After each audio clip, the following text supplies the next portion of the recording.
The killer left before the crime began. A Hercule Poirot mystery. Chapter 1. The Weekend at Ravensmere.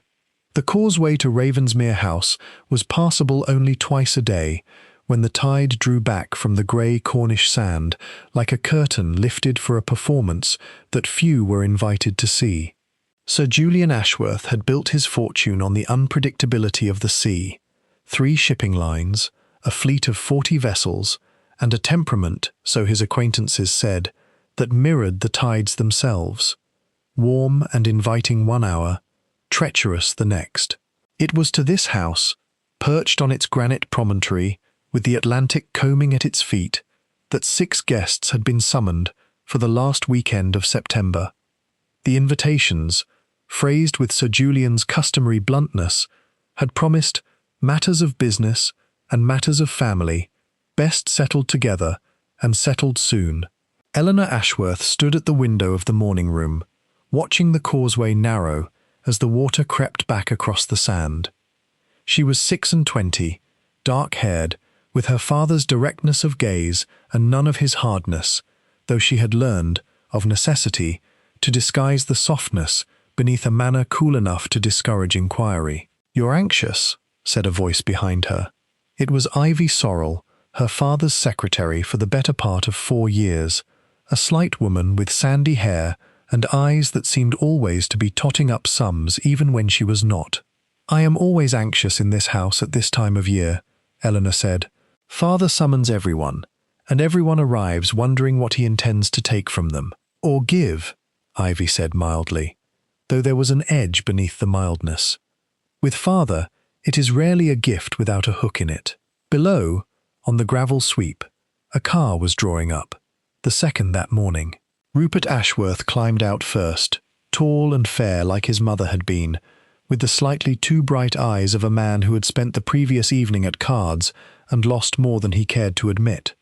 Behind him came Colonel Hugh Bertram, stout, moustached, a business partner of Sir Julian's for over 20 years, and a man whose geniality had of late worn thin at the edges like a coat too long in use. "Rupert looks as though he has been dragged here by the collar," Ivy observed. "He very likely was. Father wrote to him twice this month regarding his debts.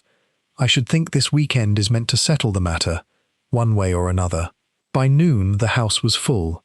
Lady Constance Ashworth, Sir Julian's second wife, presided over luncheon with the practised serenity of a woman who had learned long ago that the surest way to survive her husband's temper was never to appear to notice it. She was some 15 years his junior, elegant in grey silk, and given to long silences that guests mistook for shyness and family mistook, more accurately, for calculation.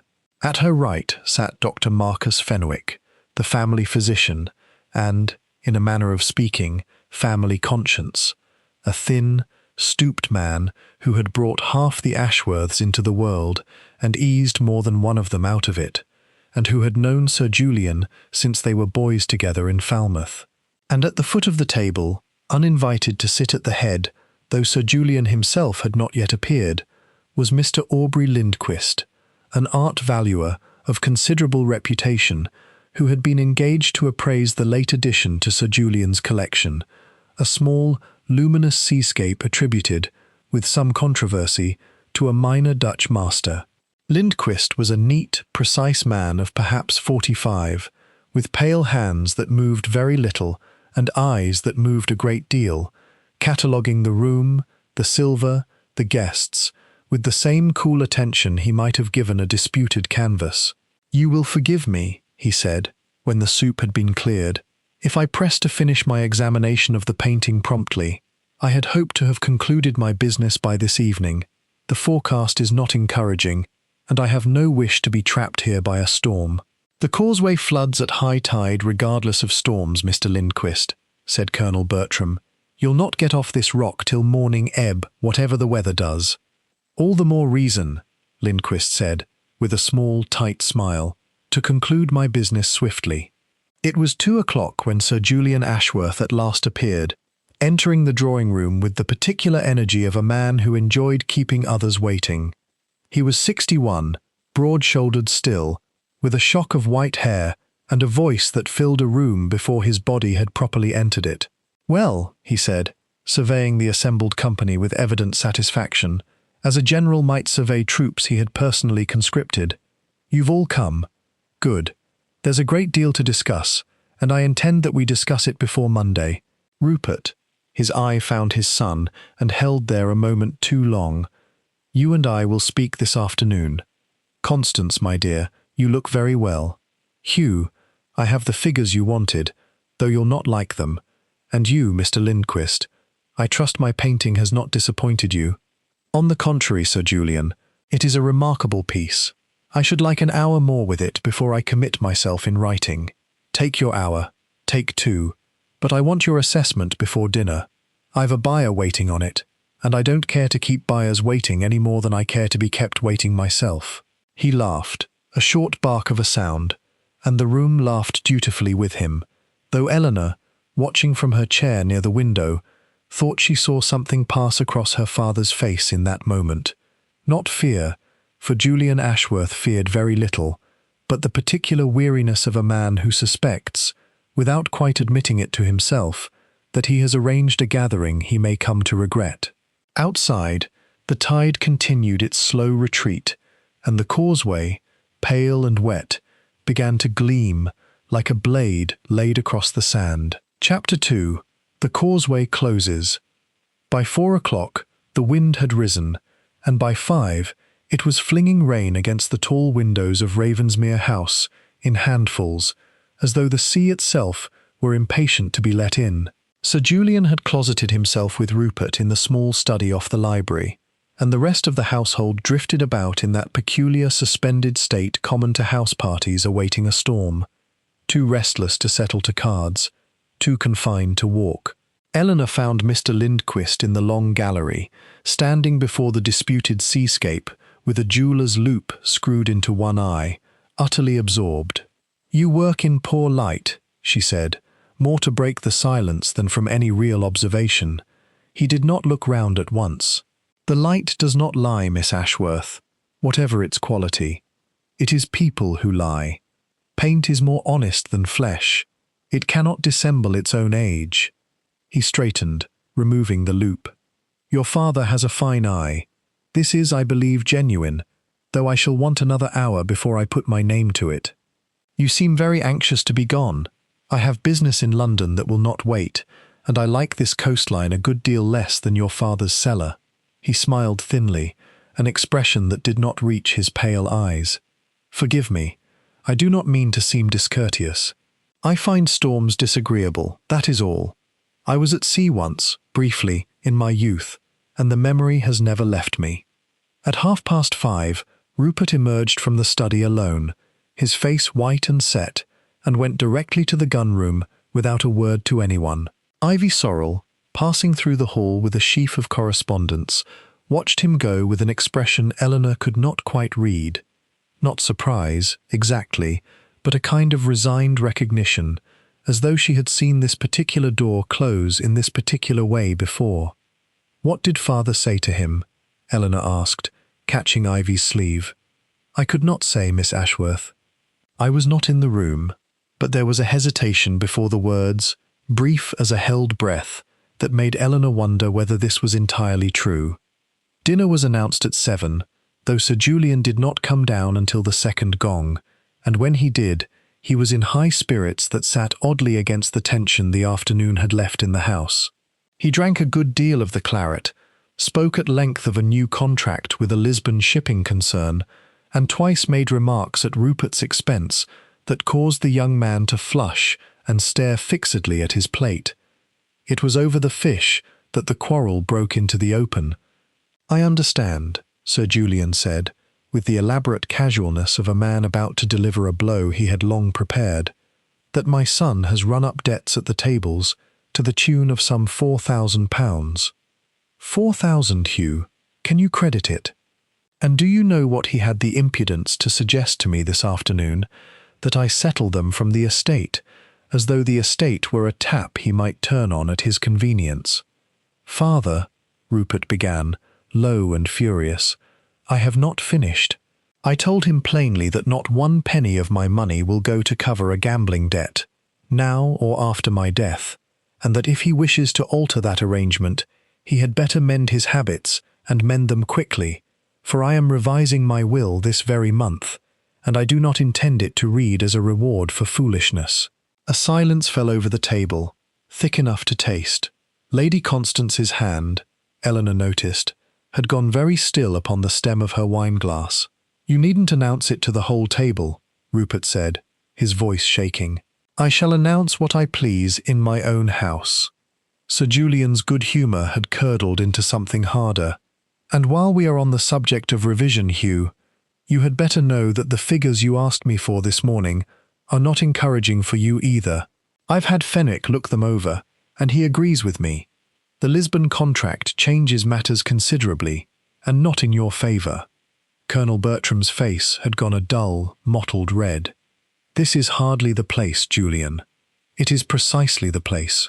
I like everything settled before witnesses. It saves a great deal of unpleasant correspondence afterward." Dr. Fenwick cleared his throat. "Julian, you're overwrought. The weather always did put you in a black humour." "I am not overwrought, Marcus. I am clear-headed, for the first time in months." Sir Julian set down his glass with a decisive click. "I have made certain decisions, and I mean to see them carried out. Every one of you will know precisely where you stand with me before this weekend is finished, that I promise you." He looked, for a moment, almost pleased with himself, a man who believed he had reasserted mastery over his own house. He could not have known, none of them could have known, that the storm now battering the windows of Ravensmere had already sealed the causeway behind the last car to leave that evening, and that among the small party gathered around his table, one guest had already set in motion a design that would not require Sir Julian Ashworth to survive the night that followed the one to come. By 9 o'clock, Mr. Lindquist had taken his leave, driving out across the narrowing causeway in the last safe hour before the tide closed it entirely, his valuation of the seascape left, signed and sealed, upon the desk in the study. He was, by every account later given, the last person to leave Ravensmere House before the sea cut it off from the mainland, and the last, therefore, whom anyone thought to suspect of a crime that had not, so far as the household could tell, even yet occurred. Chapter 3. A Toast Before the Storm. The rest of that Friday evening passed, on the surface, with the strained politeness of a household determined to pretend that nothing untoward had been said over the fish course. Lady Constance withdrew early, pleading a headache. Rupert did not appear again at all, and a housemaid later reported having seen him pacing the terrace in the rain, without hat or coat, like a man trying to walk off a fever. It was Dr. Fenwick who found Sir Julian in the study a little after 10, and who would later tell the police, and, in time, Hercule Poirot, that his old friend had seemed, if anything, restored to good humour, sitting before the fire with a cigar and a glass of his best brandy, the storm roaring comfortably beyond the shutters. "You handled that badly, Julian," Fenwick said, settling into the chair opposite. "Airing Hugh's business in front of the servants and the girl. Hugh's business is my business, since half of it is built on my money. And as for Rupert—" Sir Julian drew on his cigar, exhaled slowly, watching the smoke climb toward the dark beams of the ceiling. "The boy needs a fright more than he needs forgiveness. I shall forgive him readily enough once he's had one. And Constance?" Something in Sir Julian's face closed, briefly, like a door drawn to. "Constance is my affair, Marcus, and no one else's." "You've quarrelled with her too, then?" "I did not say that." He smiled, but it did not reach his eyes. "You always did fish too openly, old friend. Have a brandy and stop playing the physician for one evening. You're here as a guest, not to take my pulse." They talked, by Fenwick's account, of old times, of Falmouth, of boats they had sailed as boys, of a wager 40 years old that neither could quite agree had been settled, until close on midnight, when Fenwick took his leave and Sir Julian remained by the fire, as was his habit, to finish his cigar alone before retiring. It was the last conversation of any substance that anyone had with him. What happened between midnight and the discovery of his body some 20 hours later would occupy Hercule Poirot for the better part of a week, and would resolve, in the end, into a picture far stranger and colder than anyone at Ravensmere House could have imagined that stormy Friday night. For the truth, when it emerged, would show that the hand which set Sir Julian Ashworth upon the road to his death had done its work and departed the house entirely before the storm had even reached its height. That the crime, in the sense the law understands it, the fatal moment, the visible act, had not yet begun when its author was already miles away, dry-shod in a London hotel, establishing an alibi he would not, in fact, ever need to use. So cunningly had he arranged that suspicion should never reach so far as his own name. Saturday dawned grey and reluctant. The storm spent, but the sea still heavy, throwing itself against the rocks below the house in long, sullen swells. The causeway would not clear until past 2 in the afternoon. Breakfast was a subdued affair. Rupert did not appear, and word came down that he had a headache and would keep to his room. Lady Constance ate almost nothing. Only Colonel Bertram, with the determined cheerfulness of a man burying an unpleasant memory beneath routine, made any real attempt at conversation, discussing the state of the roads and the likelihood of the noon post getting through. Sir Julian himself did not come down at all, not unusual, for he was known to breakfast late and alone in the study on mornings when business weighed on him, taking only coffee, which Ivy Sorrel carried in to him herself a little after 9, along with the estate correspondence. He seemed himself, she would tell the police, and later Poirot when they asked. A little tired, perhaps. He said he had slept badly. He asked me to fetch the revised will from the safe, so that he might look over the draft again before Mr. Pruitt, the solicitor, arrived on Monday. And did he seem troubled? Frightened, even? Sir Julian was never frightened of anything in his life, so far as I ever saw, Ivy said. And there was, in the flatness of her voice, something that might have been admiration, or might, a more careful listener would think, have been something closer to old and well-buried resentment. By 11, the household had scattered to its separate occupations. Lady Constance to her correspondence, Colonel Bertram to a restless circuit of the billiard-room, Dr. Fenwick to a volume of memoirs he had brought with him and never seemed to progress beyond the 40th page. Eleanor spent the morning writing a letter she tore up twice, and did not, in the end, send, a letter to a man named Thomas Hale, a schoolmaster of modest means, whom her father had never met, and would, she was certain, never approve, and to whom she had been secretly engaged for the better part of 4 months. It was Ivy Sorrel who, going in a little after 1 o'clock to remind Sir Julian that luncheon was served, found the study door locked from within, and receiving no answer to her knock, however loud, felt the first cold intimation that something at Ravensmere House had gone very wrong indeed. Chapter 4. The Silence in the Study. It was Colonel Bertram, summoned by Ivy's white face and stammered explanation, who put his shoulder to the study door and broke the lock.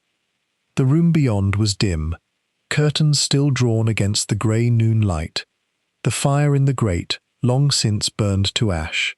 Sir Julian Ashworth sat in his chair by the cold hearth, in the same attitude Fenwick had left him the night before, the stub of a cigar in the tray at his elbow, an empty brandy glass beside it. But his head had fallen forward upon his chest, and his skin, when Dr. Fenwick reached him and pressed trembling fingers to his throat, was cold. "He's been dead some hours," Fenwick said, and his physician's calm cracked audibly on the last word. "Julian, dear God, Julian." There was at first no mark of violence upon him, no wound, no sign of struggle, the room itself undisturbed, save for the overturned brandy glass, which had spilled its last inch across the desk blotter and dried there overnight. It was Eleanor, white and shaking in the doorway, who first gave voice to what every rational person in the room wished immediately to believe. "His heart," she said. "It must have been his heart. He was never as strong as he pretended." Dr. Fenwick did not answer at once. He was bent over the body with the particular stillness of a man forcing his professional eye to overrule his personal grief. And when he straightened, his face had taken on an expression none of them had seen on him before. Not merely sorrow, but a kind of dawning, unwilling suspicion. "I should like," he said carefully, "to examine him properly before anyone else is permitted in this room. And I think, given the circumstances, that we had better send for the police." "The police?" Colonel Bertram's voice cracked. "Marcus, be reasonable. The man was 61, overweight, a smoker, hard drinking. His heart could have failed him a dozen times over these last years, and no one the wiser. There is a smell," Fenwick said quietly, "that I do not care for. Bitter, faint, beneath the tobacco and the spirits. I could be wrong. I hope to God I am wrong. But I have not smelled it before except once, 20 years ago, in a case of poisoning, and I do not think a man in my position can, in conscience, put it down to natural causes without a proper examination." The word fell into the room like a stone into still water, and the ripples of it did not settle for a long time. The local police arrived within the hour. The causeway had cleared shortly before noon, in the person of Inspector Yardley, a solid, unimaginative man of the Cornish constabulary, who took one look at the locked room circumstances, the reputation of the deceased, and the number of persons with evident motive gathered under one roof, and telephoned, with commendable humility, for assistance from London. It was Dr. Fenwick, in fact, who suggested the name that would bring Ravensmere House its most singular guest. "There is a man," he told Yardley, over the body that still sat, undisturbed, awaiting the police surgeon. A Belgian, retired now from active practice, but occasionally still consulted in matters of this delicacy, a Monsieur Hercule Poirot. "I attended a lecture of his in London some years back, on the psychology of the criminal mind, and I have never forgotten it. If anyone can make sense of a room locked from within, and a man dead of what I very much fear was poison, administered by hands I cannot account for, it is he." Yardley, who had heard the name before, in connection with a jewel theft in Torquay some years past, that had baffled the county police for the better part of a month before its swift and startling resolution, agreed readily enough, and by 4 o'clock that afternoon, a telegram had gone out from the village post office, its message brief and urgent. "Sir Julian Ashworth, found dead, Ravensmere House, Cornwall. Stop circumstances, suspicious. Stop your assistance, most earnestly requested. Stop Fenwick." The reply came within the hour, characteristically economical. "I come at once. Stop the little grey cells, do not like a locked door that hides more than it shows. Stop Poirot." Meanwhile, within the walls of Ravensmere House, the 6 people who had gathered there for a weekend of family business found themselves confined together by a tide that had not yet fully retreated, each aware, with varying degrees of concealment, that the death of Sir Julian Ashworth had removed a threat from their own particular circumstance: Rupert's debts, Colonel Bertram's failing partnership, Lady Constance's undisclosed correspondence, Eleanor's forbidden engagement. Even as it left them, every one, newly and horribly exposed to a scrutiny none of them had bargained for. It was Ivy Sorrel who, in the quiet of that terrible afternoon, went alone into the study under police supervision to retrieve the papers Sir Julian had asked her to fetch that morning, and who noticed, though she said nothing of it to Inspector Yardley, not then, not for some days, that the draft of the revised will, which she had placed upon the desk herself not 4 hours before his death, was nowhere to be found. Chapter 5. Monsieur Poirot arrives. Hercule Poirot arrived at Ravensmere House the following morning, having motored down through the night, with a patience for discomfort that surprised those who knew him only by reputation as a man of fastidious habits. He emerged from the car a small, egg-headed figure, immaculately dressed despite the journey, his moustaches, magnificent, waxed to 2 precise points, the first thing that struck Inspector Yardley as faintly absurd, and the last thing, within a day, that he thought absurd about the man at all. Inspector Yardley, Dr. Fenwick. Poirot bowed slightly to each. You will forgive me if I do not linger over pleasantries. A man is dead, and pleasantries will not tell me why. He was given the study to examine, restored now to something like order, though the police photographer had done his work, and the body had been removed to the village mortuary the evening before. Poirot stood a long moment just inside the door, saying nothing, his sharp dark eyes moving over the room with the deliberate thoroughness of a man reading a difficult text one line at a time. The door was locked from within, he said at last. The window, latched on the inside, Monsieur Poirot, Yardley said. We checked most carefully. No sign of forced entry anywhere. And yet a man does not poison himself by accident, with a substance I understand the police surgeon has now confirmed. Poirot glanced at Fenwick. You suspected poison from the first, Doctor. What made you certain? The smell, Fenwick said. Bitter almonds, faint, but unmistakable to a nose that has met it before. The surgeon's preliminary report agrees. Some form of cyanide compound, though slower acting and less immediately violent in onset than the pure salt would produce. He believes death occurred somewhere between midnight and 2 in the morning. A slow poison, Poirot murmured half to himself. That is interesting. That is very interesting indeed. He moved to the desk, bent over the brandy glass, still in its place though now dusted for fingerprints, and lifted it delicately to his nose. And yet the brandy itself, you have tested it. Clean, Yardley said. The decanter too. Whatever killed him, it wasn't in the drink. The cigar then. Or something he ate. Or, Poirot straightened, his gaze travelling to the cold hearth, the humidor upon the side table, the neat row of cigars within it. Tell me, Doctor, was Sir Julian a man of fixed habits? A man who did the same things, in the same order, each night of his life? As fixed as the tide, Monsieur Poirot. He smoked one cigar each evening after his last guest retired. Always the same brand, always from that same box, and drank one glass of brandy with it, no more, whatever he had taken at dinner. He was quite proud of the discipline of it, said a man who could not govern his own habits had no business governing a fleet of ships. Poirot's small eyes gleamed with sudden, quiet interest. A creature of habit. Bon. That is useful to me, for the murderer of a creature of habit does not need to be present at the moment of the crime. He need only understand the habit and arrange that something waits patiently for it, like a spider that need not watch its web to know the fly will come. You think the poison was placed in the cigar itself? Fenwick asked, startled. I think, Doctor, that I do not yet know what I think, only what I suspect, and a suspicion dressed up too early as a conclusion is a dangerous thing, is it not?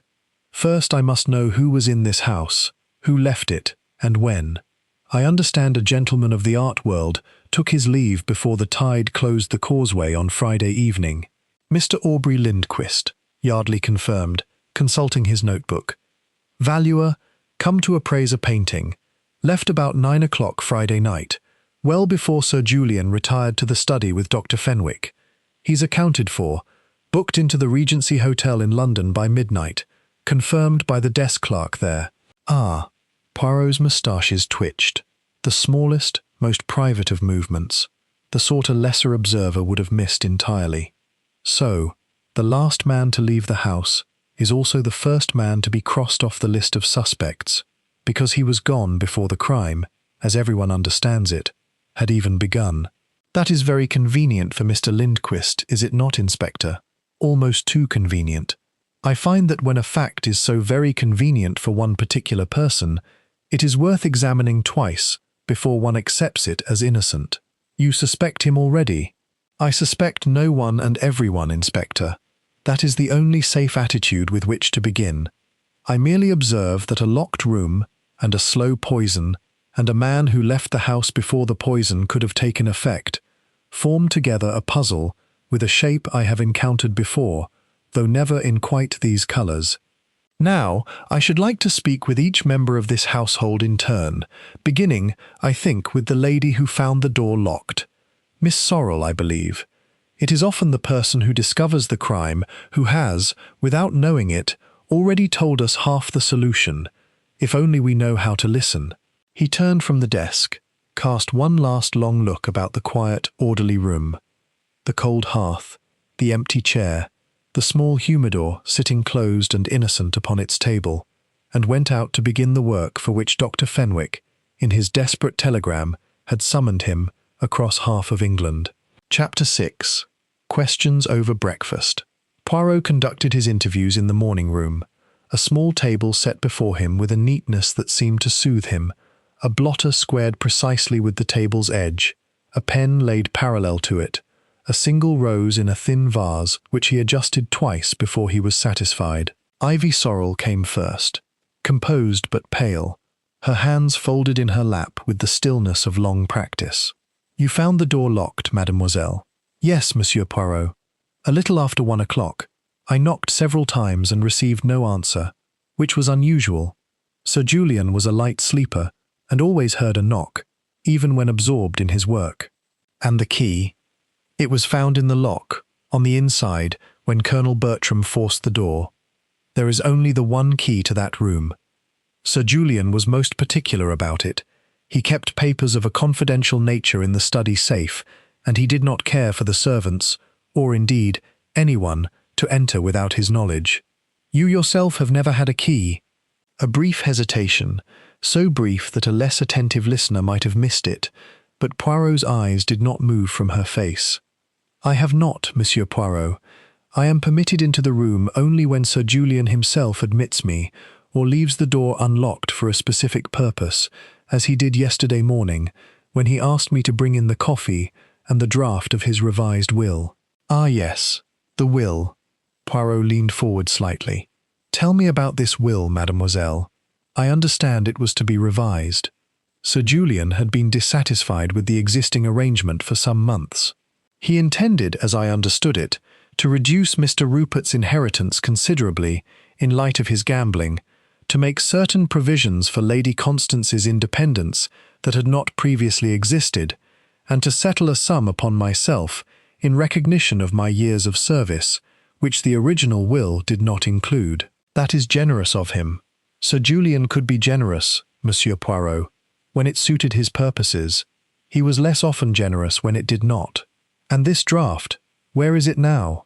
For the first time, Ivy's composure faltered, just perceptibly. "I do not know. I placed it upon his desk myself yesterday morning, at his request. When I went in with the police yesterday afternoon to retrieve certain correspondence, it was no longer there." Poirot's eyebrows rose a fraction. "You did not think to mention this to Inspector Yardley?" "I did not wish to seem to be casting suspicion where I had no evidence to support it, Monsieur Poirot. It seemed indelicate." "Indelicate," Poirot repeated, with the faint, dry amusement of a man who found the word inadequate to the situation, but chose, for the moment, not to press the point. "We will return to your delicacy later, mademoiselle. Tell me instead of yesterday evening, the last time you saw Sir Julian alive." "It was at dinner. I do not dine with the family, of course, but I brought in some correspondence requiring his signature just before 9, and found him in good spirits, despite the unpleasantness at table earlier." "You were aware of this unpleasantness?" "The whole house was aware of it, Monsieur Poirot. Sir Julian did not trouble to lower his voice." Poirot's questioning of Colonel Bertram, which followed, yielded a blustering, wounded account of a business partnership souring under the weight of the Lisbon contract, and an alibi. The Colonel had retired to bed shortly after 11, and had, by his own admission, no one to confirm it, his room being at the far end of the east wing from the rest of the family. "You had a grievance against Sir Julian," Poirot observed. "I had a disagreement, Monsieur Poirot, which is not the same thing as a grievance, and certainly not the same thing as murder. Julian and I had weathered worse disputes than this one in 20 years of partnership. I did not need him dead. I needed him reasonable, and given time, he generally became so." "And if he had not become so, this time?" The Colonel's moustache bristled. "Then I should have taken my case to a solicitor, sir, as any Englishman would, and not to a bottle of poison."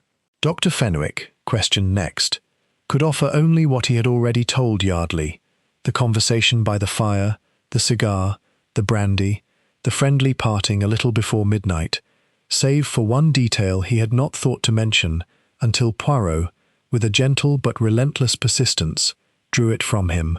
He mentioned, in passing, that he had received a letter that troubled him. He did not say from whom, or of what nature, only that it was, in his words, a piece of business he would attend to properly once the weekend was finished, and that he intended to raise the matter with, I believe he said, the fellow himself, before very much longer. The fellow himself, Poirot repeated softly, and made a small, precise note upon his blotter, the first he had made all morning. That, mon ami, is a phrase I intend to remember. Chapter 7. The Ledger and the Locket. The afternoon brought Rupert Ashworth to the morning-room, sullen and hollow-eyed, and Lady Constance after him, composed in black, her grief, if grief it was, worn as carefully as her morning dress, revealing nothing that she did not choose to reveal. Rupert's account of the previous night was brief, and Poirot noted, delivered in the manner of a lesson learned by rote rather than a memory freely recalled. He had quarrelled with his father, retired to the gun-room to cool his temper, taken a solitary supper on a tray in his own room, and gone to bed shortly after 10. Troubled but not, he insisted, murderous. You said, I am told, in the heat of your quarrel, that your father would be sorry for his treatment of you. Those were your words, were they not, Monsieur Rupert? Rupert's face coloured. A figure of speech, Monsieur Poirot.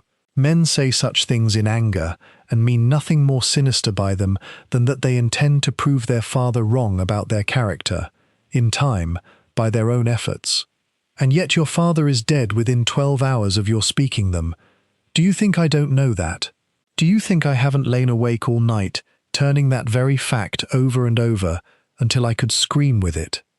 His composure cracked at last, and beneath it, Poirot saw not the guilt of a murderer, but the raw, ordinary anguish of a young man who had quarrelled bitterly with his father, and would never now have the chance to make peace. I did not kill him, Monsieur Poirot. I wished him to relent, not to die. There is a considerable difference, whatever Inspector Yardley's notebook may suggest. Poirot regarded him for a long moment, his head tilted slightly, like a bird considering an unfamiliar seed. I believe you, Monsieur Rupert, for the present, but I will tell you something you may not wish to hear. A wish for a man to relent, and a wish for a man to die, are separated by a much thinner wall than you suppose, and grief does not always announce, honestly, which side of that wall it began on.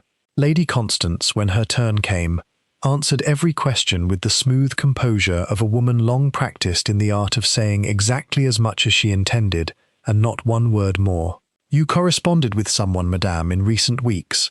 Letters your husband's secretary tells me arrived under a plain hand, without a return address, and which you were careful to open only in the privacy of your own room. Something flickered behind Lady Constance's carefully arranged features. Not quite alarm, but its more disciplined cousin. I do not see what my private correspondence has to do with my husband's death, Monsieur Poirot. Perhaps nothing at all. Perhaps everything. I cannot know until you tell me, madame, and your reluctance to tell me makes me wonder considerably more than the letters themselves would, if you simply explained them. A long silence. Then, with the air of a woman laying down cards she had held as long as she dared, the letters were from my brother, Monsieur Poirot, my younger brother, whom my husband forbade me to correspond with some years ago, following a disagreement between them of a financial nature, which need not concern you. I wrote to him in secret because I loved my husband, and did not wish to provoke him, but I would not abandon my own brother for the sake of Julian's pride. That is the whole of it, and I will thank you not to make more of a sister's loyalty than it deserves. And where is this brother now, madame? In Bristol, as far as I know, and has not left it these 6 months, which you may verify as you please. Her chin lifted a fraction. I did not kill my husband, Monsieur Poirot. Whatever suspicion my silence about a private letter may have earned me, I had no cause. Whatever else Julian was, he was generous to me in his will, and generous too, in ways that had nothing to do with money. And a woman does not commonly murder the source of her own comfortable position in life without a very much better reason than an old quarrel over a brother she saw perhaps twice a year in any case. It was a reasonable answer, delivered with a reasonable coldness, and Poirot, watching her leave the room with her back very straight, found himself troubled less by what she had said than by the practiced ease with which she had said it. The ease, he reflected, of a woman who has rehearsed an explanation many times before she is ever asked to give it.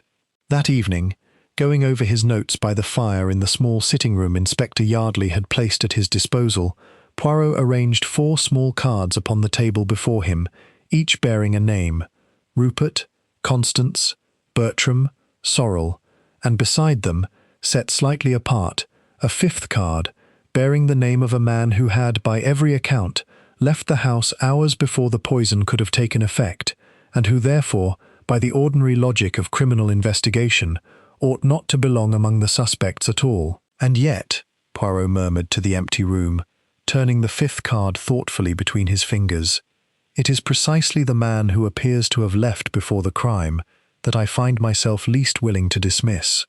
For a crime, mes amis, does not begin at the moment a man dies.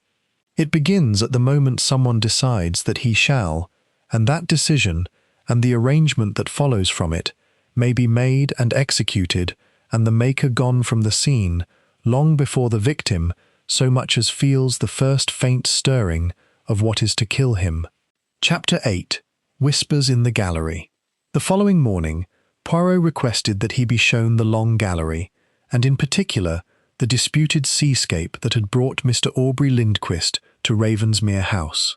Eleanor Ashworth, who knew the painting best of anyone in the household besides her father, accompanied him, glad, perhaps, of an occupation that did not require her to sit still beneath the weight of her own grief.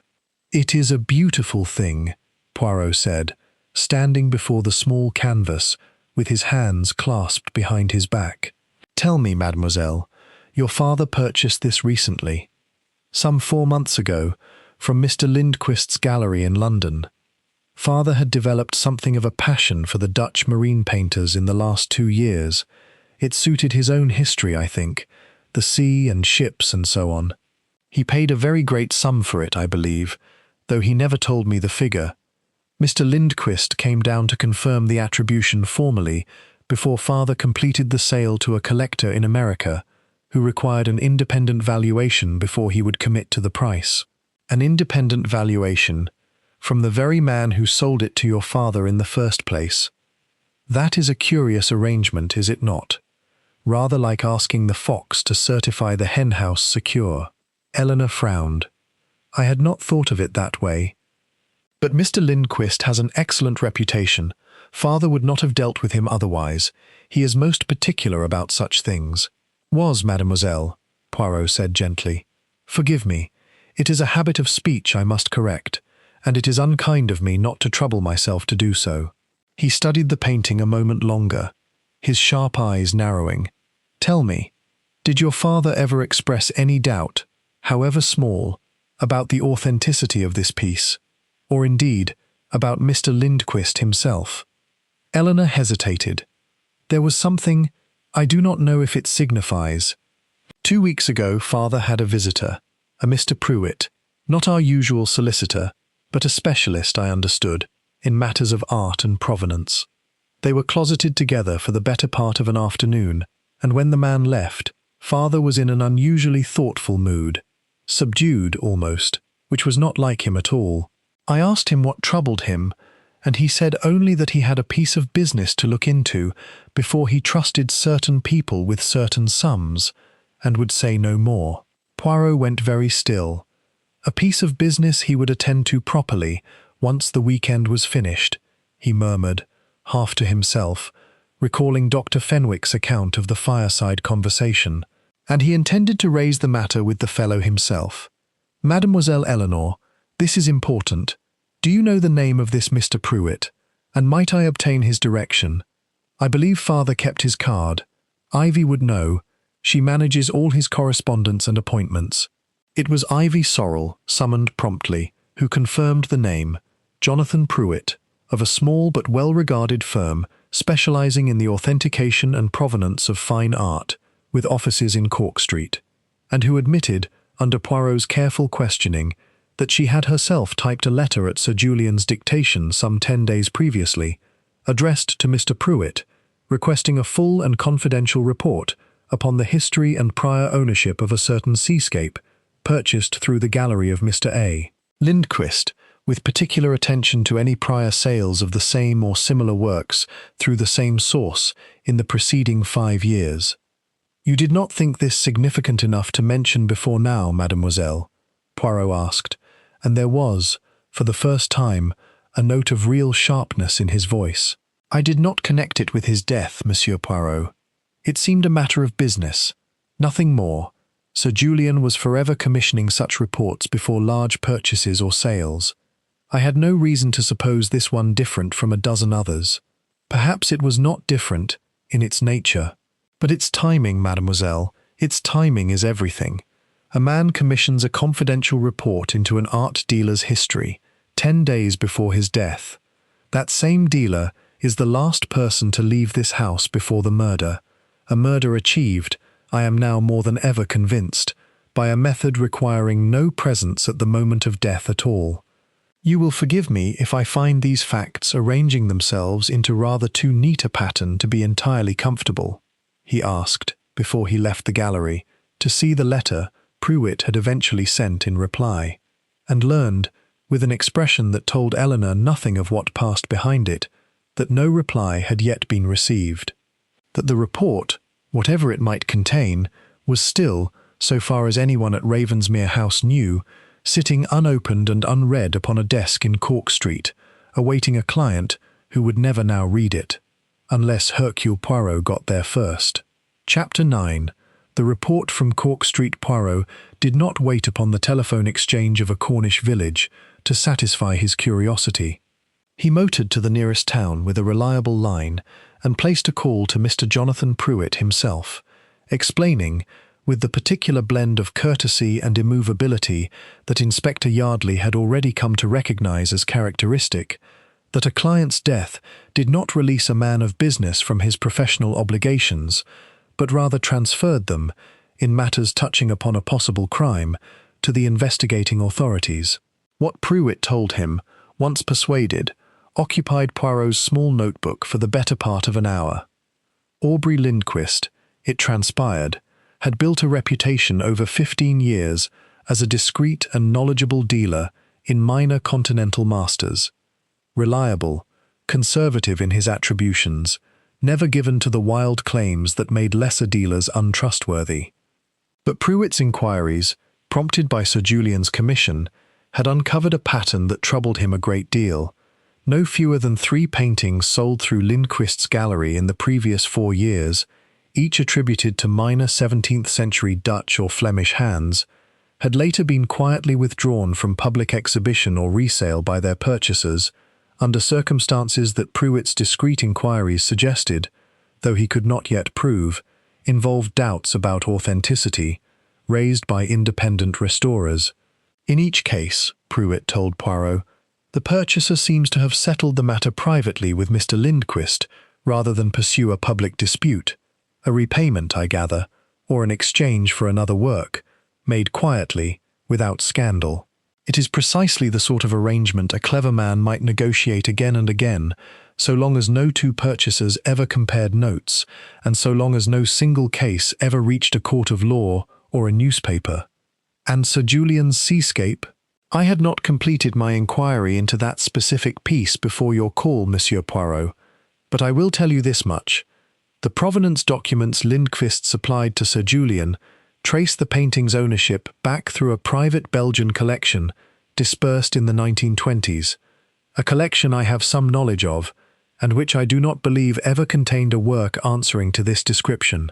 I had intended to write to Sir Julian this very week to recommend he delay the sale to his American buyer until I could complete a fuller technical examination. I am sorry now that I did not act with greater urgency. You could not have known, Monsieur Pruitt, that your client's life, and not merely his purse, was in danger from the delay. But tell me, is it your professional opinion that the painting is a forgery outright, or merely misattributed through honest error? Forgeries of this class are rarely the crude business the layman imagines, Monsieur Poirot. A skilled forger does not paint an entire canvas from nothing. He restores, retouches, and reattributes a genuine but minor work, adding a signature, a provenance, a history, until a painting worth perhaps £200 is transformed, on paper, into one worth 20,000. It requires, I would say, not merely an eye for art, but a working knowledge of chemistry, of pigments, of varnishes, of how to age a false signature so that it withstands casual inspection. It is, in its way, as much science as artistry. Poirot's grip on the receiver tightened almost imperceptibly. A working knowledge of chemistry, Monsieur Pruitt.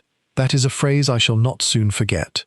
Tell me, do you happen to know anything of Mr. Lindquist's history before he entered the art trade? His education, his early employment? There was a pause on the line, and the faint rustle of papers. As it happens, Monsieur Poirot, I made some inquiry along those very lines some years ago, for reasons unconnected with this matter. Mr. Lindquist trained, before he discovered his talent for the connoisseurship of paintings, as a pharmacist's apprentice in Amsterdam, a profession he abandoned, I understand, following some difficulty with an employer that was never made entirely public. He came to England shortly afterward and reinvented himself, quite successfully, in the art trade. Poirot said nothing for a long moment, and when he spoke again, his voice had taken on the particular quiet intensity that those who knew him best recognized as the sound of the little grey cells arranging themselves, at last, into something resembling an order. Monsieur Pruitt, I am most grateful to you, and I must ask one further favour. I would be obliged if you would put your findings into writing at once, and hold yourself ready to give evidence, should the matter come, as I very much suspect it will, before a court of law. I believe you have handed me not merely the motive for a murder, but very possibly the method as well. For a man who understands the chemistry of pigments and varnishes, Monsieur Pruitt, understands a great deal more besides about substances that need not act at once to be deadly, and I have been searching, these 3 days, for precisely such a man. Chapter 10. A Letter Unsealed. Poirot returned to Ravensmere House in the fading light of the afternoon, to find the household in a state of fresh agitation. Inspector Yardley met him in the hall, his broad face flushed with the particular satisfaction of a man who believes he has made real progress in an inquiry that has, until now, outpaced him considerably. We've found the will, Monsieur Poirot, or what's left of it. One of the maids found it in the grate of the small sitting-room this morning, half burned, but enough of it legible to read the essential terms. Poirot's eyebrows rose. Show me, if you please. The charred fragment, laid carefully upon a sheet of white paper, revealed enough of Ivy Sorrel's careful typescript to confirm what she had already told him. A substantially reduced legacy for Rupert, a generous independent settlement for Lady Constance, and a sum of £2,000 bequeathed to my secretary, Miss Ivy Sorrel, in recognition of loyal and valuable service. But it was a fourth clause, only partially legible, that caught Poirot's attention and held it. And to my daughter Eleanor, the sum of £5,000 absolutely, freed from any condition heretofore, regarding her choice of, the rest was ash. Her choice of what, I wonder? Poirot murmured. Inspector, has anyone yet questioned Mademoiselle Eleanor as to whether her father imposed any condition upon her inheritance in the previous will? A condition, perhaps, regarding marriage? Yardley consulted his notes with the air of a man who suspects he is about to be shown up. Can't say we have, Monsieur Poirot. Ought we? I think, mon ami, that we ought to have asked it 3 days ago. Poirot's tone was not unkind, but it carried the particular weight of a man who had begun, at last, to see the separate threads of the case draw together into something resembling a pattern. But no matter. We shall ask it now. Eleanor, summoned to the small sitting-room, where the burnt fragment still lay upon its sheet of paper, went very pale at the sight of it. "You recognize this document, mademoiselle? It is father's revised will, or part of it." Her voice was unsteady. "Where did you find it?" "Burned, but not thoroughly, in this very grate."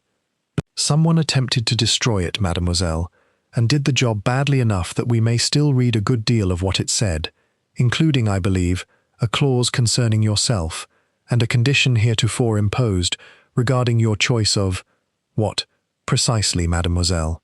I think you know." Eleanor's composure, held so carefully through 3 days of interrogation, broke at last. "My choice of husband," she said, low. "Father's original will contained a clause disinheriting me entirely should I marry without his consent. A clause aimed, quite specifically, at Thomas Hale. We have been secretly engaged these 4 months, Monsieur Poirot, because father would never have countenanced the match. Thomas is a schoolmaster, of good family but no fortune, and father wished me married, as he wished everything arranged, to his own advantage and no one else's. I did not know that it had, not until this moment. If it did," her voice caught, "then father had relented, at the last. He had decided, after all, to let me marry as I chose, and I never had the chance to thank him for it, because someone burned the paper that would have told me so, and killed him besides, before he could tell me himself." She wept, then, with the particular grief of someone who realizes that reconciliation, so nearly achieved, has been stolen from them twice over, once by death, and once by the deliberate destruction of the very proof that it had ever been offered. Poirot watched her with an expression of genuine, if carefully governed, compassion. "Mademoiselle, I must ask you a hard question, and I ask it because I must, not because I believe the answer will condemn you. Did you know, before your father's death, the contents of this new will, this removal of the condition upon your marriage?"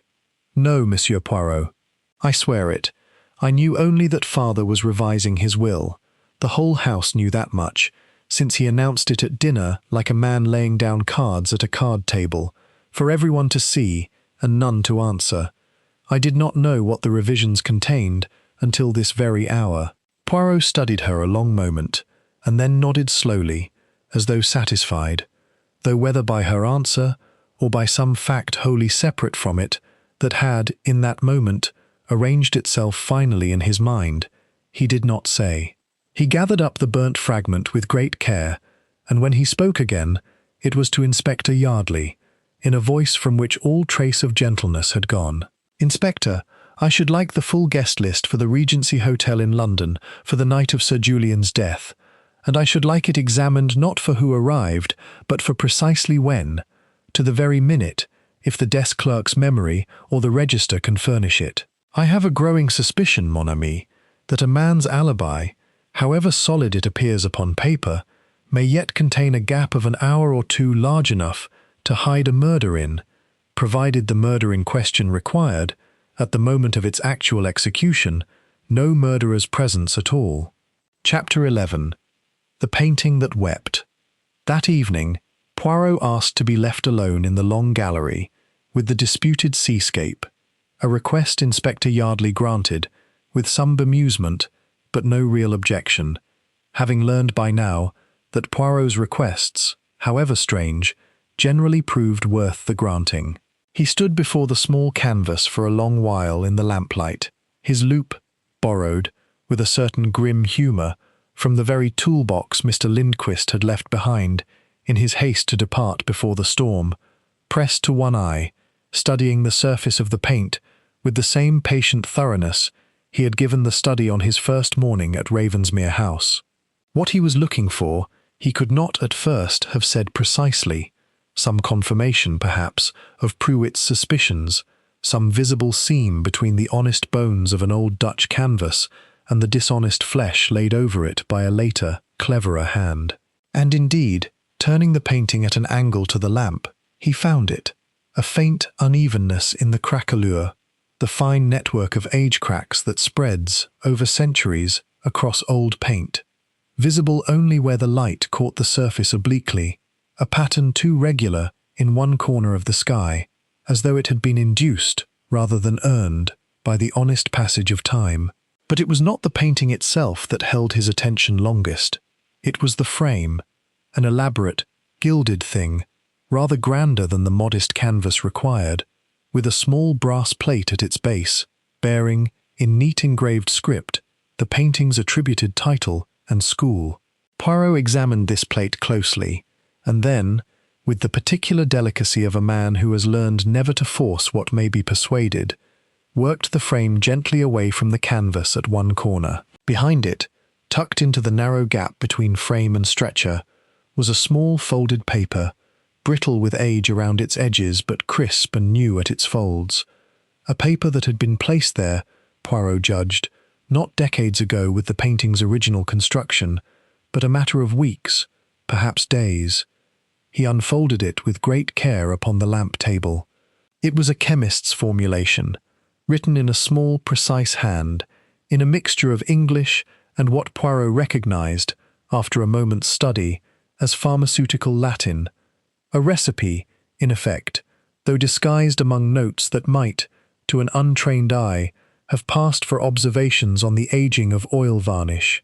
Proportions, temperatures, a note on delayed activation via gelatine encapsulation, dissolution time approximately 6 to 8 hours, dependent upon ambient warmth. Words that meant little to a connoisseur of paintings, and a very great deal to a detective who had spent 3 days searching for exactly this. So, Poirot said softly, to the empty gallery, to the painting, to the small folded paper that had waited, hidden, for exactly the kind of patient eye that would think to look behind a frame rather than merely upon a canvas. You did not leave this behind by accident, Monsieur Lindqvist. You forgot it, which is not the same thing at all. A man who commits the perfect crime does not forget his instructions behind him in his haste to catch the tide before it closes. But a man interrupted, a man who believed himself unobserved and in more of a hurry than he had planned to be, such a man might very easily forget that he had tucked his notes into a hiding place he considered, foolishly, too obscure ever to be searched. He folded the paper again, precisely along its original creases, and placed it inside his own notebook for safekeeping, his sharp eyes, when he looked up, alight with the particular satisfaction of a man who has found not merely a clue, but the keystone that will, in time, cause an entire structure of lies to collapse. Now, he murmured, extinguishing the lamp, and turning at last from the painting that had wept its secret, quite literally, from behind its own gilded frame, now I understand the method. It remains only to understand precisely how it was delivered into that locked room, and precisely when, for a poison that requires 6 to 8 hours to act, Monsieur Lindqvist must have been placed in Sir Julian's cigar or his humidor considerably before you took your leave on Friday evening, and that, mon ami, is a fact your carefully constructed alibi was never built to survive. Chapter 12. Miss Sorrel's Secret. The discovery behind the frame gave Poirot the method, but a method without an opportunity is a lock without a key, and it was in pursuit of the latter that he sought out Ivy Sorrel once more, the following morning, in the small office off the library, where she had, for 4 years, managed the correspondence and appointments of a man now 3 days dead. Mademoiselle, I must ask you to think very carefully. On Friday afternoon, before dinner, Mr. Lindqvist was at work in the long gallery, examining the painting. Did he, at any point, have occasion to enter the study, Sir Julian's study, where the humidor was kept? Ivy's fingers, which had been resting quite still upon the desk before her, tightened almost imperceptibly. He did, Monsieur Poirot. I had forgotten it until you asked. It seemed of no significance at the time. Sir Julian wished him to compare the seascape against another marine painting he owned, a lesser piece, hung in the study itself, for purposes of provenance. I let Mr. Lindqvist into the study myself, at about 4:30, and left him there perhaps 20 minutes, while I attended to other correspondence. Sir Julian himself was occupied elsewhere for part of that time, with Mr. Rupert, I believe, in preparation for their quarrel at dinner. 20 minutes, alone in the room where the humidor was kept, with the master of the house occupied elsewhere. That is a very great deal of time for a man who understood, as Mr. Lindquist understood, precisely what delay his poison required. Poirot's eyes were bright with the particular intensity that Yardley had learned to recognize as the sign of a case drawing to its close. "But tell me now, mademoiselle, something else. Something I have wished to ask you since our very first conversation, and have, out of what I confess was a certain delicacy of my own, delayed asking. You told me you had never possessed a key to the study, and yet I have learned, from the housekeeper, that a spare key to that room has existed for some years, kept in the estate office, and that you, mademoiselle, as the person responsible for the estate's administrative affairs, are one of only 2 people who know where it is kept." The colour drained slowly from Ivy Sorrel's face. "I did not lie to you, Monsieur Poirot. I told you I did not have a key of my own, and I do not. The spare key belongs to the estate, not to me personally. A distinction, mademoiselle, that a court of law is unlikely to find as comforting as you appear to." Poirot's voice remained gentle, but there was steel beneath it now. "You have not been entirely honest with me, and I think it is time you were. You destroyed the will, did you not? It was you who burned it in the sitting-room grate." For a long moment, Ivy said nothing at all, and when she spoke, it was in a voice stripped of all its careful composure. "Yes, I burned it. But not for the reason you are thinking, Monsieur Poirot. I did not kill Sir Julian. I swear that before God. But when I found him dead, when I understood, before anyone else did, that he had very likely been murdered, I panicked. The new will named me for £2,000, a sum I had not expected, a sum that gave me, in the eyes of any policeman, a motive I did not truly have. I am a poor woman, Monsieur Poirot, dependent entirely upon my position for my livelihood, and I have watched enough of these country house tragedies play out in the newspapers to know that a servant with a legacy and no alibi is the very first person the police look to hang a murder upon. I burned the will because I was afraid of a suspicion I had not earned, not because I had earned it in fact. That was a foolish thing to do, mademoiselle, and a criminal one besides. The destruction of a legal document is no small matter, whatever your reasons. But foolishness and fear are not the same crime as murder, and I confess I am inclined, for the present, to believe you." Poirot rose from his chair, drawing the interview to its close. "I would ask you this, however, and I would ask you to answer with great care, for a great deal may depend upon it. When you let Mr. Lindquist into the study on Friday afternoon, did you remain near the door or withdraw entirely? And did you, at any point in the following days, notice him in possession of, or making any reference to, a small notebook or loose papers of a technical nature? Notes, perhaps, that he seemed unusually anxious not to be parted from?" Ivy frowned, casting her mind back. "Now that you mention it, Monsieur Poirot, yes. On the Saturday morning, before the body was found, I passed him in the hall as he was making a final inspection of his equipment before departure. No, forgive me, that is wrong. He had already left by then. I am thinking of Friday evening, just before dinner. He was searching his coat pockets with some agitation, and when I asked if he had lost something, he said only that it was of no consequence, and that he had left it in a safer place than his pocket, in any case, a remark that struck me as odd at the time, though I thought no more of it until this moment. "A safer place than his pocket," Poirot repeated slowly, and the small private smile that touched his lips was not a pleasant one. "Mademoiselle, I think you have just told me exactly where and exactly why Mr. Aubrey Lindquist chose to hide his formula behind the frame of a painting he had every reason to believe no one at Ravensmere House would think to examine so closely ever again." Chapter 13. The Chemist's Apprentice. Poirot's next act was to place a second call to London. This time not to Mr. Pruitt, but to a contact of his own, a retired chemist named Dr. Aldous Vance, whom Poirot had consulted upon matters of poison in half a dozen cases over the years, and whose knowledge of unusual toxicological methods was, in Poirot's private estimation, unmatched in England. He read to Vance, over a crackling line, the contents of the formula he had discovered behind the painting's frame, and listened, his moustaches quivering with satisfaction, as the old chemist confirmed what he had already begun to suspect. "It's a clever method, Poirot. I'll grant the fellow that, whoever he is. Cyanide compound suspended in a gelatine capsule, coated in a wax designed to dissolve at body-adjacent temperatures over a period of hours rather than minutes.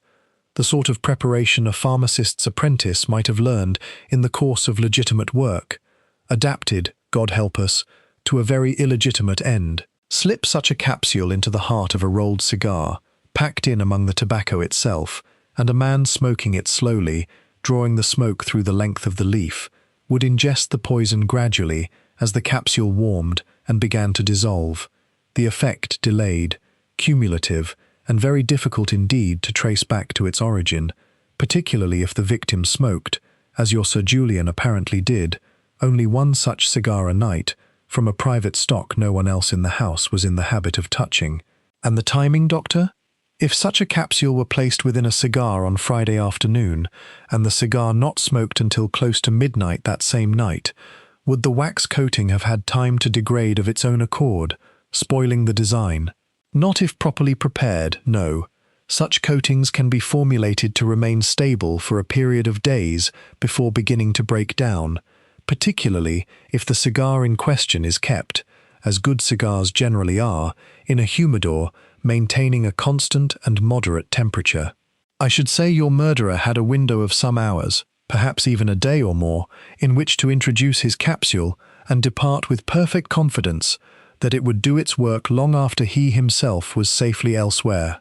Poirot thanked the old chemist warmly and rang off, and turned, at last, his full attention to the matter of Aubrey Lindquist's own history, a history that Pruitt's earlier information had only begun to sketch.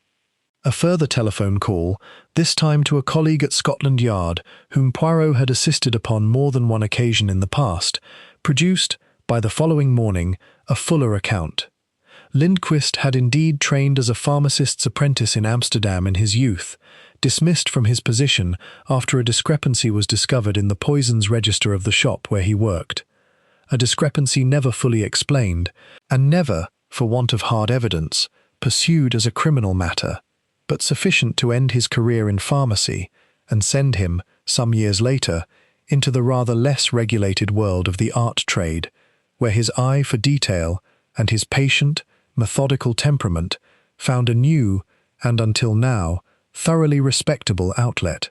"A man," Poirot said to Inspector Yardley, laying the accumulated evidence before him upon the small table in the sitting-room, "who has spent his entire adult life reinventing the appearance of things, a minor painting made to appear a masterwork, a false history made to appear an honest provenance, and now, I believe, a murder made to appear a death from natural or at worst mysterious causes, committed, on the face of it, by a man who was demonstrably absent when it occurred. It is a very great deal of reinvention for one lifetime, Inspector, and I think Mr. Lindquist has finally, in his haste and his fear of exposure over the painting, reinvented one thing too many. You've enough now to arrest him, surely, Monsieur Poirot. The formula, the pharmacist's training, the 20 minutes alone in the study. I have enough to suspect him with very great confidence, Inspector, but I do not yet have enough to be entirely certain, for a clever man's guilt is not always so simply proven as an innocent man's alibi is disproven, and I have learned, over a long career, that it is better to gather every thread before one pulls, lest the tapestry unravel in the wrong direction and the true pattern be lost. There is one thing more I require before I am ready to lay this case before a jury with the confidence it deserves. I require to see Mr. Lindquist's face, in this house, in this room, when I tell him precisely what I have found behind the frame of his precious painting. A guilty man's composure, Inspector, however carefully constructed, was never yet built to withstand that particular moment, and I intend that Mr. Lindquist shall have it, very soon, and in front of every witness this case requires. Chapter 14. The Weight of a Cigar. Before he could spring his trap, however, Poirot required one further piece of the puzzle: the precise mechanism by which the poisoned cigar had come to be the one Sir Julian actually smoked, rather than any of the half-dozen others resting alongside it in the humidor. A murderer, clever enough to devise a delayed poison, was not, Poirot reasoned, so careless as to leave the matter of which cigar was chosen entirely to chance. He returned to the study, now restored to something like its old order, and examined the humidor itself with an attention he had not previously given it. It was a handsome box of cedar and brass, its lid fitted with a small hygrometer to monitor the humidity within, and its interior divided into two compartments, a larger one holding perhaps 20 cigars in loose array, and a smaller, separate compartment, fitted with its own tiny brass catch, holding no more than 3 or 4 cigars of a slightly different band. "Ah," said Poirot softly, lifting the lid of the smaller compartment and studying its contents. "The private stock. Tell me, Fenwick," for the doctor had accompanied him, at Poirot's request, in his continuing capacity as the household's oldest and most observant friend, "what is the significance of this second compartment?" Julian kept his finest cigars there, a particular Havana blend, sent to him twice yearly by a merchant in London, which he reserved for what he called his nights of consequence. He would smoke from the general stock most evenings, but on a night when he had business weighing on his mind, or a difficult decision newly made, he would treat himself to one from the private stock, a small ceremony of his own devising, I always thought, though he never quite admitted to it in so many words. And on Friday night, following his quarrel with his son and his conversation with you regarding his revised will, a night, by any reasonable account, of very great consequence indeed, he smoked from this private compartment. He did. I remember it distinctly. He made some remark about the day having earned him one of his good cigars, and took it from that very compartment while we sat talking by the fire. Poirot's eyes gleamed. "Then Mr. Lindquist did not need to guess which of 20 cigars Sir Julian would choose, Doctor. He needed only to poison the 3 or 4 in this smaller compartment, reserved, as he must have known, for precisely such an occasion of significance, and trust that a man who had quarrelled with his son and revised his will that very day would reach, that very night, for exactly this box." He closed the little compartment thoughtfully. "It is a psychological wager as much as a chemical one, and a very shrewd one, for Mr. Lindquist had observed this household and Sir Julian's habits closely enough during his visits to know that a man of such fixed and theatrical habit would very likely provide his own murderer with the precise moment of his death, merely by being predictably himself. But how could Lindquist have known Julian would quarrel with Rupert, or receive troubling news on that particular Friday? Surely he could not have poisoned every cigar in the box on the chance that some day of consequence would eventually arrive. He did not need to know the specific occasion, Doctor, only that such occasions arose in this household with some regularity, given Sir Julian's temperament and the number of unresolved grievances gathered under this roof that particular weekend. Recall that Lindquist had visited Ravensmere House on more than one occasion in recent months regarding the painting's sale.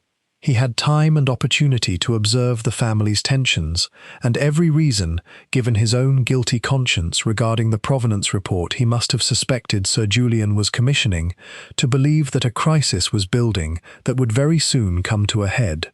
He poisoned the private stock, I believe, several days before this final visit, quietly, on an earlier occasion when he was similarly left alone in this room, and needed only to wait, with the patience of a man confident in his method, for Sir Julian's own nature to do the rest.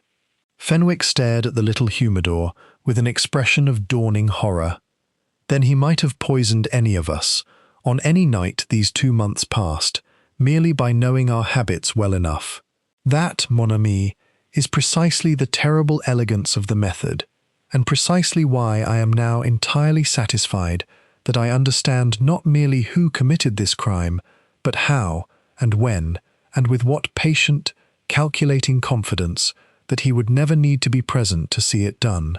It remains only to prove it beyond the shadow of a reasonable doubt. And for that, Doctor, I believe we must set a trap of our own, one that will require every person now gathered in this house, and one absent guest besides, to be present in this very room, before very much longer. Chapter 15. Eleanor's Truth. Before the trap could be set, there remained a smaller matter to resolve, one that touched no question of guilt, but which Poirot, with the particular tenderness he reserved for griefs unconnected to the crimes he investigated, felt obliged to address before the household's attention turned entirely to the larger drama awaiting it. He found Eleanor in the morning room once more, staring out at the causeway, now fully cleared, the tide having retreated to its lowest ebb of the day. "Mademoiselle, I have given some thought to the matter of your engagement, and to the clause your father removed from his will. I do not think you should carry the burden of uncertainty a moment longer than necessary." He drew from his notebook a small, folded slip of paper. "I took the liberty, when I first examined the burnt fragment of the will, of having a photograph made of it before it was disturbed further, and of consulting a document specialist regarding the portions too charred to read with the naked eye. I am able to tell you now, with confidence, the full and exact wording of the clause concerning yourself." Eleanor's hands trembled as she took the paper from him, though she did not yet unfold it. "Tell me, Monsieur Poirot. I find I cannot bear to read it without knowing first. Your father removed, entirely and without qualification, the condition that had governed the earlier will, the condition threatening you with disinheritance should you marry against his wishes. In its place, he left only the simple bequest we have already discussed, unconditional, and a brief note appended in his own hand to the solicitor's draft, which read, as near as the specialist could reconstruct it, 'Let her marry the schoolmaster if she is so set upon it. A man who teaches boys their letters for a modest wage has more honest character in him than half the fortune hunters I have watched circle this family for 20 years, and I begin, in my old age, to think I have valued the wrong things in a son-in-law for too long.'" Eleanor's composure broke entirely, and she wept, this time not with grief alone but with something gentler beneath it. The particular ache of having been understood, at the very last, by a parent she had believed, until that moment, incapable of understanding her at all. "He knew," she said, when she could speak again. "He knew about Thomas, and he had already forgiven it, before I ever found the courage to tell him myself. It is often so, mademoiselle, with parents and children both. Pride prevents the confession, and pride, on the other side, prevents the forgiveness from being spoken aloud until it is very nearly too late, and sometimes, as in your father's case, a little after. But I did not wish you to carry this particular grief a moment longer, when I had it in my power to lift it from you. Whatever else is uncovered in the course of this investigation, I did not want you to spend the rest of your life believing your father died, still opposed to your happiness, when the truth, as it happens, was very much the reverse." He left her a little while after, composed once more, though changed, the particular stillness of a woman who has laid one grief to rest, even as a larger, darker one continues to unfold around her, and returned to the business of the trap he intended to set, satisfied that he had, at least in this one small corner of the tragedy at Ravensmere House, done what justice remained within his power to do, quite apart from the justice the law would soon demand of Aubrey Lindquist. It remained only to summon that gentleman back to the house where he had left, along with his poisoned cigars and his forgotten formula, a great deal more evidence of his guilt than he had ever intended to leave behind, and Poirot, drafting the telegram that would bring him back across the causeway he had crossed with such evident relief 5 days before, allowed himself, for the first time since his arrival at Ravensmere House, a small, private smile of pure professional satisfaction. Chapter 16. The Trap at Dinner. Aubrey Lindquist arrived at Ravensmere House the following evening under police escort, summoned by a telegram from Inspector Yardley that spoke only of certain formalities regarding the valuation of the deceased's estate requiring your presence. A pretext thin enough that a more cautious man might have suspected its purpose. But Lindquist, confident in the impenetrability of his alibi, came without apparent hesitation, dressed as immaculately as ever, his pale hands as still and composed as they had been on the day Poirot first observed them across the luncheon table. Poirot had arranged that the household should gather, once more, in the dining room where Sir Julian had delivered, 5 nights before, the angry pronouncements that had set the stage for his own death. A choice of setting, he confided to Yardley beforehand, made quite deliberately, for a room haunted by a man's final public performance seemed to Poirot the fitting stage for the performance that would, at last, bring his killer to account. "Monsieur Lindquist," Poirot began, once the company was assembled and the door closed against the servants, "I must thank you for returning so promptly.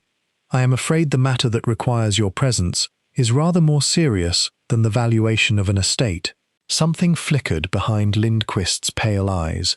The first crack, Poirot noted with satisfaction, in a composure that had, until now, been very nearly flawless. "I do not understand you, Monsieur Poirot. I have already given my full account of my movements to Inspector Yardley. I left this house on Friday evening, hours before Sir Julian's death could have occurred. I was in London before midnight, a fact the hotel register will confirm beyond any dispute." "Oh, I do not dispute it, Monsieur Lindquist. You were, without question, in London before midnight on Friday. I have verified the fact myself, most thoroughly, and I do not intend to waste this company's evening pretending otherwise."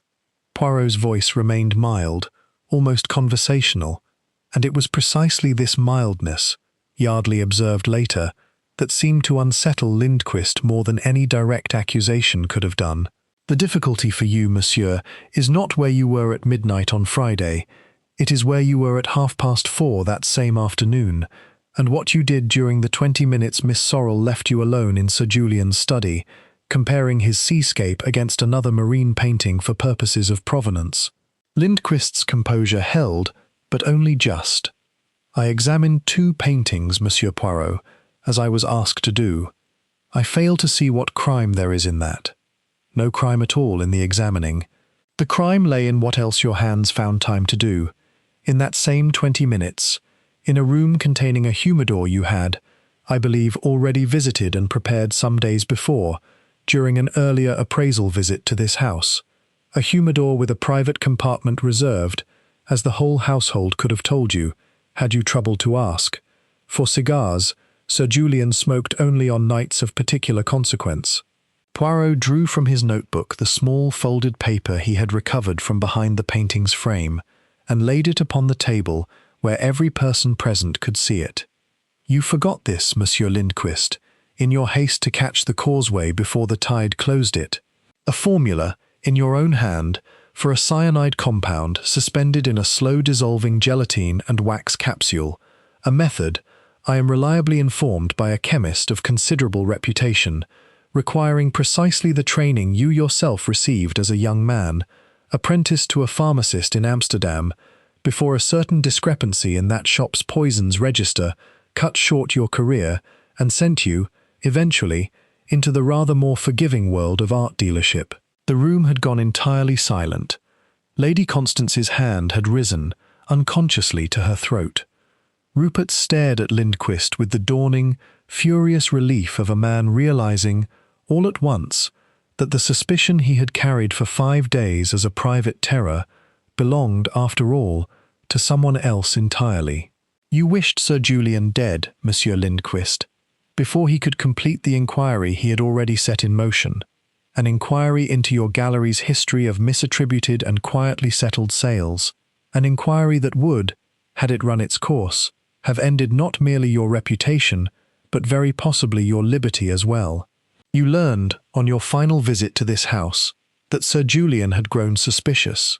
Dr. Fenwick will confirm that Sir Julian spoke, the very night of his death, of a piece of business he intended to raise with the fellow himself, before very much longer, and you understood, I think, precisely what business, and precisely which fellow, he meant. And so you did what a clever man does when he cannot afford to wait and cannot afford to be present. You arranged that the crime should occur after you had gone, so thoroughly and so cleverly that the very fact of your departure would stand, in every reasonable mind, as your defense rather than your indictment. You very nearly succeeded, monsieur. It is only because you are, at heart, a man of paintings and not of murder, that you made the one mistake a more practiced killer would never have made. You left your instructions behind you, tucked into a hiding place you believed too clever ever to be found. In the one object in this house, you could be certain no one would think to examine so closely again, once its true purpose had been served. Chapter 17. The little grey cells speak for a long moment. Aubrey Lindquist said nothing at all. When at last he spoke, the careful, precise diction that had characterized his every previous utterance had given way to something rawer and considerably less controlled. You cannot prove I placed that formula behind the frame. Anyone might have hidden it there. Anyone with the knowledge to write it, monsieur, a knowledge that belongs, by your own history and Mr. Pruitt's careful research, to a very small number of people indeed, of whom you are, so far as this investigation has established, the only one who was ever alone in Sir Julian's study, with both the opportunity and the motive to use it. But you are quite right that a formula alone, however damning, is a matter for lawyers to argue over in the fullness of time. Allow me, therefore, to complete the picture, that this company may judge for itself whether reasonable doubt remains. Poirot rose from his chair, and though he was a small man, there was, in that moment, a quality to his bearing that filled the room as thoroughly as Sir Julian's own commanding presence had once done. You visited this house on 3 occasions in the 2 months preceding Sir Julian's death, ostensibly to authenticate and value the seascape you yourself had sold him. On your second visit, some 3 weeks ago, you were left alone in the study for the better part of an hour, while Sir Julian attended to business matters elsewhere. A fact Miss Sorrel has confirmed to me, though she did not, until I asked her directly, think it significant. It was on this occasion, I believe, that you first tampered with the private compartment of the humidor, poisoning 3 or 4 cigars with a delayed action capsule you had already prepared, drawing upon skills you had not employed since your youth in Amsterdam, but had, evidently, never entirely forgotten. You then waited, Monsieur Lindquist, with the patience of a man confident in his understanding of another man's character, for the occasion that would prompt Sir Julian to reach, of his own accord, for that particular box, an occasion you had every reason to expect would arrive soon, given the tensions already gathering in this household regarding Rupert's debts, Colonel Bertram's business grievances, and your own growing suspicion that Sir Julian's commission to Mr. Pruitt threatened to expose you within weeks. When you returned to Ravensmere House this past Friday, ostensibly to complete your valuation, you knew that Sir Julian's revelation of his revised will at dinner and his quarrel with his son made it very likely that this would be, in his own words, a night of consequence, and you left the house that same evening, well before the crime you had already, in every meaningful sense, committed days before, could take its final, fatal effect. This is conjecture, Lindquist said, but his voice had lost its earlier certainty entirely. Elaborate conjecture, dressed up as fact. It is conjecture supported by a formula in your own hand, monsieur, by your training as a pharmacist's apprentice, by your documented history of misattributed sales requiring quiet settlement, by Mr. Pruitt's testimony regarding the inquiry Sir Julian had commissioned into precisely those sales, by your own admitted agitation, witnessed by Miss Sorrel, over papers you claim to have left in a safer place than your pocket, and by one further fact I have saved until now, Monsieur Lindquist, because I wished to see your face when I spoke it aloud. Poirot's eyes, dark and unblinking, held the dealer's own. The gelatine capsules described in your formula require, for their preparation, a particular grade of pharmaceutical wax, not commonly available to the general public, but readily obtainable through a small number of specialist chemical suppliers in London, one of whom, I have this very afternoon confirmed by telephone, has supplied precisely such wax, on no fewer than 4 occasions in the past 18 months, to an account registered under the name of your gallery, for purposes described, in your own order forms, as framing and canvas preservation. It is a very small deception, monsieur, buried among a great many honest purchases. But it is there, in black and white, in a ledger this gentleman's firm has already agreed to produce before any court that requires it. The silence that followed was absolute. Lindquist's pale hands, so still and composed throughout every previous interview, had begun, at last, to tremble. "He was going to destroy me," he said finally, and his voice, when it came, was barely above a whisper. 15 years I built that gallery, Monsieur Poirot. 15 years of reputation, of trust, painstakingly earned, and he would have torn it all down over 3 paintings that harmed no one, that gave their owners pleasure they would never otherwise have afforded, that I only ever slightly, enhanced, shall we say, in their provenance, never invented from nothing. He did not need the money my exposure would have cost me. He did it because he enjoyed the power of it, the same way he enjoyed humiliating his own son at his own dinner table. I did not choose to kill him lightly, Monsieur Poirot. I chose it because I saw, quite clearly, that a man like Julian Ashworth would not stop, once he had begun, until every particle of what I had built was ground to dust beneath him, and I was not prepared to stand by and watch that happen when I possessed, quite by accident of an abandoned career, the means to prevent it. "You possessed the means, Monsieur Lindquist," Poirot said quietly, "but you were not obliged to use them. That choice, and that choice alone, was yours. And it is that choice, not your training, nor your grievance, nor even your fear of exposure, for which the law will now require you to answer." Inspector Yardley, who had been waiting, with commendable patience, for precisely this moment, stepped forward at last, and the formal words of arrest, when they came, fell into the silent dining room of Ravensmere House, with the particular finality of a door closing upon a chapter that had begun, 5 nights before, with a toast before a storm. Chapter 18. The Tide Returns.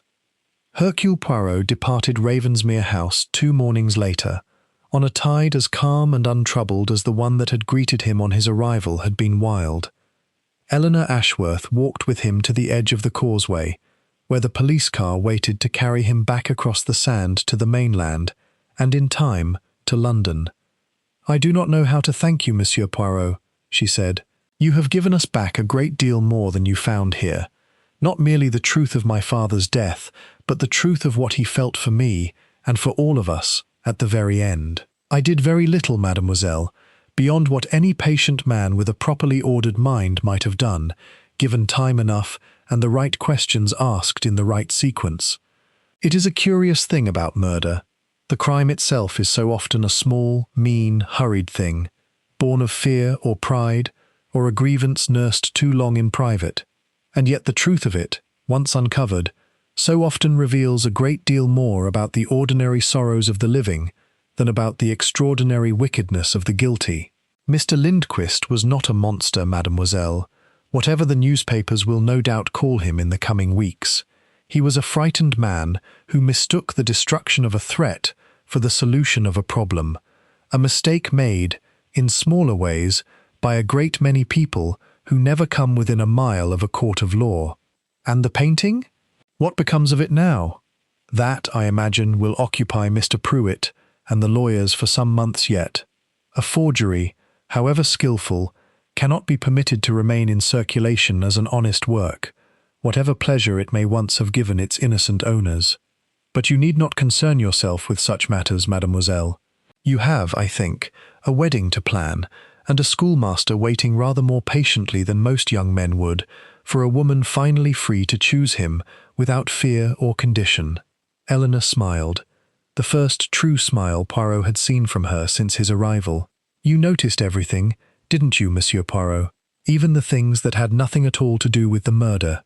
"A detective who notices only the murder, mademoiselle, and nothing of the lives surrounding it, is only half a detective, and generally, I have found, the less useful half. The little grey cells work best, you understand, when they are permitted to see the whole tapestry, and not merely the single thread that happens, at first glance, to be stained red." He bowed over her hand with old-fashioned formality, climbed into the waiting car, and was driven away across the causeway as the tide continued its patient, ancient withdrawal from the sand, the same tide that had sealed Ravensmere House on the night of Sir Julian Ashworth's death, and that would, by that same evening, seal it once more, though this time behind a household beginning, slowly and painfully, the long work of rebuilding itself around the absence he had left. Inspector Yardley, watching the car depart from the gatehouse window, turned to Dr. Fenwick with an expression of grudging, thoroughly won admiration. "I'll not pretend I understood the half of how he got there, Doctor. A locked room, a man gone hours before the crime by any ordinary reckoning, and he unravels it all from a painting frame and a chemist's ledger 3 counties away." "That," said Fenwick, watching the car dwindle to a small dark speck upon the pale, wet sand, "is precisely why I sent for him, and not for anyone else." Julian would have appreciated it, I think, in his way. He always did admire a man who governed his own habits of mind as thoroughly as he governed his ships. It is a pity, and no small irony, that it was that very same admiration for fixed and predictable habit that killed him in the end. They stood a while longer at the window, saying nothing further, as the last of the water drew back from the causeway, and the road to the mainland lay open once more beneath a sky already clearing, at last, to a hard and ordinary blue, the storm, in every sense that mattered, well and truly over. The end.